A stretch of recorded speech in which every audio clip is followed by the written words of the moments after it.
അപ്പോൾ ഇന്ന് എല്ലാവർക്കും ഒരുപോലെ ഇഷ്ടപ്പെടുന്ന നല്ല ടേസ്റ്റി ആയിട്ടുള്ള ഞണ്ട് ബിരിയാണിയാണ് ഞാൻ ഉണ്ടാക്കാൻ പോകുന്നത്. ഞണ്ട് ബിരിയാണി പൊതുവെ എല്ലാവരും ഉണ്ടാക്കാറില്ല എന്ന് തോന്നുന്നു. പക്ഷേ ഞണ്ട് ലവേഴ്സൊക്കെ എന്തായാലും ഇത് ട്രൈ ചെയ്ത് നോക്കണം. കാരണം നല്ല ടേസ്റ്റാണ്, നല്ല വെറൈറ്റി ഒരു ബിരിയാണിയാണ്. അപ്പോൾ അത് നമുക്ക് ഞണ്ടൊന്ന് ഫ്രൈ ചെയ്തെടുക്കാം. ജസ്റ്റ് മുളക് പൊടി ഉപ്പും കൂടി ചേർത്ത് നല്ലപോലെ പുരട്ടി വെച്ച ഞണ്ട് ഫ്രൈ ചെയ്ത് മാറ്റി വെക്കുന്നുണ്ട് കേട്ടോ. അതേ പാനിൽ തന്നെ നമുക്ക് മസാല തയ്യാറാക്കാം. കുറച്ച് സവാള, എത്ര ഞണ്ടാണോ എടുക്കുന്നത് അതിനനുസരിച്ച് ഞാനിവിടെ ഒരു 4 വലിയ സവാളയാണ് എടുത്തിട്ടുള്ളത്. അത് ചെറുതായിട്ട് കട്ട് ചെയ്തിട്ട് നമുക്ക് ഒന്ന് ജസ്റ്റ് വഴറ്റിയെടുക്കാം. ഉപ്പും കൂടി ആഡ് ചെയ്താൽ പെട്ടെന്ന് വഴറ്റിയിട്ട് ഇതൊക്കെ എല്ലാവർക്കും അറിയുന്നതാണ്. പിന്നെ അതിലേക്ക് ഇഞ്ചി വെളുത്തുള്ളി പേസ്റ്റാണ് ചേർത്ത് കൊടുക്കുന്നത്. പിന്നെ എരിവിന് ആവശ്യത്തിന് പച്ചമുളക് ചേർത്ത് കൊടുക്കുന്നുണ്ട്. അതുപോലെ ഞാൻ 2 തക്കാളിയാണ് യൂസ് ചെയ്യുന്നത്. അത് നിറങ്ങനെ കട്ട് ചെയ്ത് ഇട്ട് കൊടുത്തിട്ട് നല്ലപോലെ ഒന്ന് വഴറ്റിയെടുക്കാം കേട്ടോ. തക്കാളി ഇട്ടിട്ട് ജസ്റ്റ് ഒരു 2-3 സെക്കൻഡ് ഒന്ന് മൂടി വെച്ചാൽ പെട്ടെന്ന് തന്നെ തക്കാളി വഴണ്ടി വരും കേട്ടോ. അപ്പോൾ അതും ഒന്ന് നല്ലപോലെ മിക്സ് ചെയ്തതിന് ശേഷം ഗരം മസാലയാണ് ഇട്ട് കൊടുക്കുന്നത്. ഞാൻ എപ്പോഴും പറയാറുണ്ട് ബിരിയാണി ഉണ്ടാക്കുമ്പോൾ മുളക് പൊടി അങ്ങനത്തെ ഒന്നും യൂസ് ചെയ്യാറില്ല. പിന്നെ ഞണ്ട് പൊരിച്ച് അതേ പാനിൽ തന്നെ ആയതുകൊണ്ട് നല്ലൊരു കളറുണ്ടാവും, ആ ഒരു മസാലേൻ്റെ ഒക്കെ ഒരു കളറുണ്ടാവും. അതിന് ശേഷം ഗരം മസാല ഒക്കെ ഇട്ട് മിക്സ് ചെയ്തതിന് ശേഷം 1 സ്പൂൺ തൈരാണ് ഒഴിച്ച് കൊടുക്കുന്നത്. തൈരൊക്കെ ഒഴിച്ച് കഴിഞ്ഞാൽ പിന്നെ ഗ്യാസ് ഓഫ് ചെയ്യാം കേട്ടോ, പിന്നെ കത്തിക്കണ്ട. പിന്നെ കുറച്ച് മല്ലിച്ചപ്പും കൂടി ഇട്ടാൽ നമ്മൾ മസാല റെഡിയായി. അപ്പോൾ പൊരിച്ച് വെച്ച് ഞണ്ടും കൂടി ഇട്ടിട്ട് നല്ലപോലെ ഒന്ന് മിക്സ് ചെയ്യാം കേട്ടോ. ഇത് കുറച്ച് ചെറിയ ഞണ്ടാണ്, വലിയ ഞണ്ടാണെങ്കിൽ നല്ല ടേസ്റ്റ് ഉണ്ടാവും. കാലൊക്കെ സെപ്പറേറ്റ് നമുക്ക് വലിയ കാലൊക്കെ ആയിരിക്കുമല്ലോ, ഇത് കുറച്ച് ചെറിയ ഞണ്ടാണ്. അപ്പോൾ അത് പൊട്ടിപ്പോവാണ്ട് മസാലയൊക്കെ ഒന്ന് മിക്സ് ചെയ്ത് വെക്കുന്നുണ്ട്. പിന്നെ റൈസ് ഉണ്ടാക്കാം.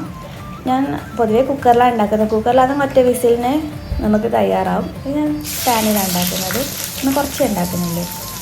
അപ്പോൾ നെയ്യ് ഒഴിച്ച് സ്പൈസസൊക്കെ ഇട്ടിട്ട് കുറച്ച് സമയം കുതിർത്ത് വെച്ച അരി വെള്ളമൊക്കെ ആറിയതിന് ശേഷം നെയ്യിലേക്ക് ഇട്ടിട്ട് ജസ്റ്റ് ഒന്ന് റോസ്റ്റ് ചെയ്തെടുക്കാം കേട്ടോ. അപ്പോൾ നല്ലൊരു റൈസ് കിട്ടും നമുക്ക് ഇതുപോലെ ഇങ്ങനെ ഒന്ന് റോസ്റ്റ് ചെയ്തെടുത്താൽ. പിന്നെ 1 ഗ്ലാസ് അരിക്ക് 2 ഗ്ലാസ് വെള്ളം പോലെ നല്ല ചൂട് വെള്ളമാണ് ഒഴിച്ച് കൊടുക്കുന്നത്. തിളച്ച വെള്ളം ഒഴിച്ചിട്ട് കുറച്ച് സമയം ഒന്ന് മൂടി വെക്കാം. കുറച്ച് നാരങ്ങ നീരും കൂടി ഒഴിച്ചാൽ നല്ല റൈസ് നല്ല വിട്ട് കിട്ടും, അങ്ങനെ ഒട്ടി പിടിക്കില്ല. അപ്പോൾ നമ്മൾ റൈസ് അങ്ങനെ റെഡിയാക്കി മാറ്റി വെക്കുന്നുണ്ട് കേട്ടോ.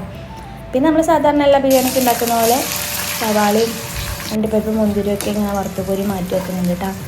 സവാള വറക്കുമ്പോൾ കുറച്ചൊരു പൊടി ഉപ്പിട്ടാൽ പെട്ടെന്ന് തന്നെ വാടി കിട്ടും കേട്ടോ. പിന്നെ ചില ആൾക്കാർ അത് പൊടിഞ്ഞു ഇങ്ങനെ ആ ഒരു ക്രിസ്പിനെസ് പോകണ്ടേക്കും കുറച്ച് പഞ്ചസാരയൊക്കെ ഇടും. ഞാൻ അതൊന്നും ഇട്ടിട്ടില്ല. അണ്ടിപ്പരിപ്പ് മുന്തിരി ഇതുപോലെ മാറ്റി വെച്ചു.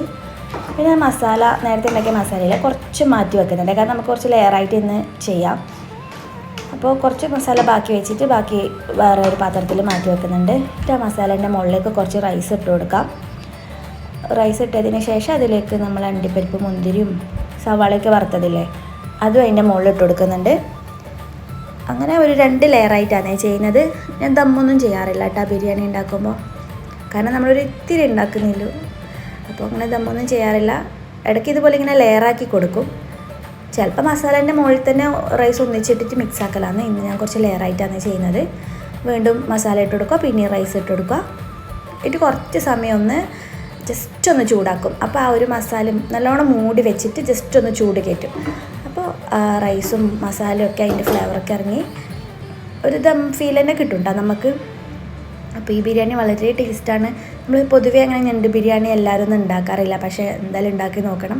നല്ല ഫ്ലേവറാണ്, ഞണ്ട് ലവേഴ്സിനൊക്കെ ഒത്തിരി ഇഷ്ടപ്പെടും.